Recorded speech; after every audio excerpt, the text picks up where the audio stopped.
Hi there. Welcome to Knieg's Corner.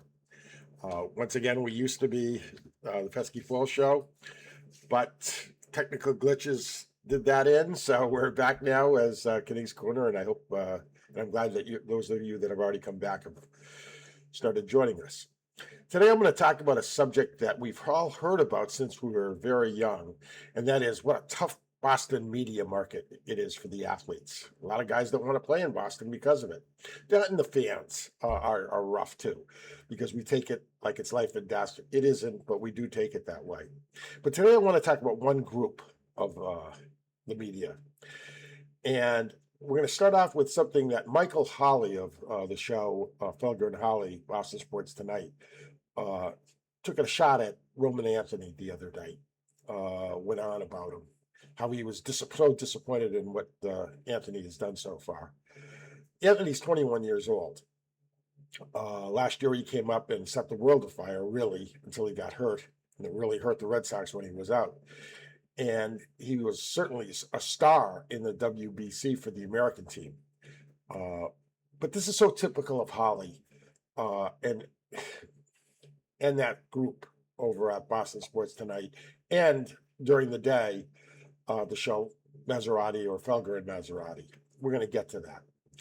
Well, let's first talk about Michael Holley. I wonder what Michael Holley would say about a guy that took a job in Chicago and lasted one day. That was Michael Holley. He came back to Boston with his tail between his legs. He was a mediocre writer for the Herald. He was at best, mediocre sports host on WEEI, and now his full-time gig is that of being a sidekick to Michael Felger on Boston Sports Tonight. And being that sidekick, he has to say negative things about the Red Sox because that's important to Felger.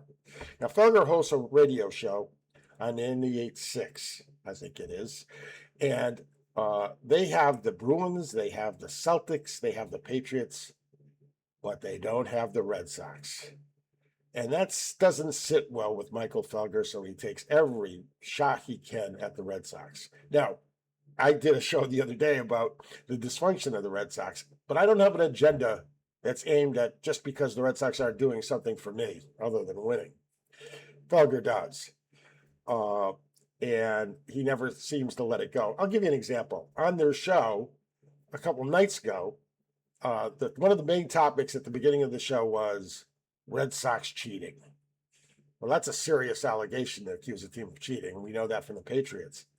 And what were the Red Sox cheating at? Well, they were stealing the hand location or the grip of the ball from Valdez, the pitcher from Detroit, and signaling it to their batters. That's not cheating. Only a moron that's never played sports would think that was cheating. Is it cheating when the catcher moves the ball when he receives it from the pitcher into the strike zone to try to fool the umpire? Ridiculous. And everyone that had ever played sports knows that's ridiculous. But they got the shot in. That's all that matters to Felger. He's a terrible, terrible person. And I don't know him, but just watching him, we're going to get to that a little bit. On his show, I'll tell you one of the reasons why I think he's a terrible person. On his show a few years back, and it was the last time I've ever watched their show, their simulcast, his update guy, Jim Murray, the caller called up and made a comment about Murray's tattoos.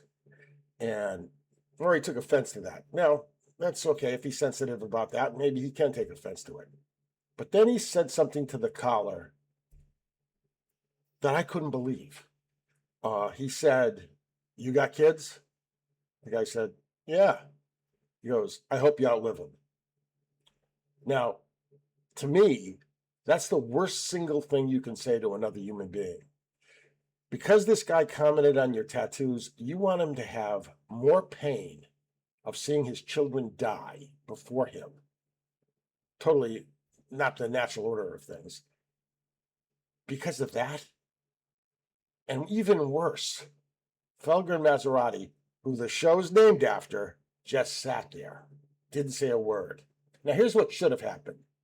When they came back from the next commercial, Felger should have had Murray apologize. Not just to the guy he said it to, but to the audience that heard it. That's number one. Or number two, the chair should have been empty because they should have told Murray, get out. You're suspended. We'll let you know when you can come back. Short of that, or beyond that, they should have come back from commercial and the chair should have been empty. And we learned later that Murray was fired. Because there's no place in the media or anywhere really in life for someone who thinks like that. That's not human. But that's Felger and Maserati. Their show is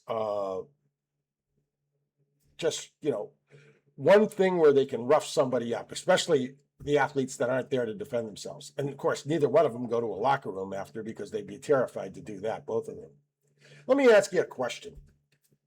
If you had a friend who rooted against you, and he hoped you didn't get the job you were after, hope you didn't get the promotion, if he was disappointed that your relationships were working well, or that you got a health exam and everything turned out A-okay, would you keep that person as a friend? Well, in a way, that's Mike Felger. He roots against every Boston team, save the Bruins, and even then, you wonder if he really roots for the Bruins. But he's open about that. I give him credit for it. He makes no secret of the fact that he's a Packer fan. That's his right. And he makes no secret that he's a Bucs fan. And a Brewer fan. Oh, by the way, Mike, how about all those world championships the Brewers have won? In 2019, he actually said, referring to the Brewers, who lost a playoff game, they're the anti-Red Sox. He didn't mean it in a compliment. He meant that they were superior to the Red Sox. At the time, the Red Sox were the defending world champion, something he's never seen the Brewers do. Anyway, I'm asking you, if you had a friend like that, would you continue to have him as a friend? Or would you shut him off and go to somebody else on the dial? Because that's what I think people should do. There's no reason to listen to him. The only reason that people listen to him is that they're mad too at their teams. But just remember, when your teams are doing well, Felger's not happy about it. Now, Mike is just a bully with a microphone. And we all know the things that bullies have in common. I don't think I even have to say them.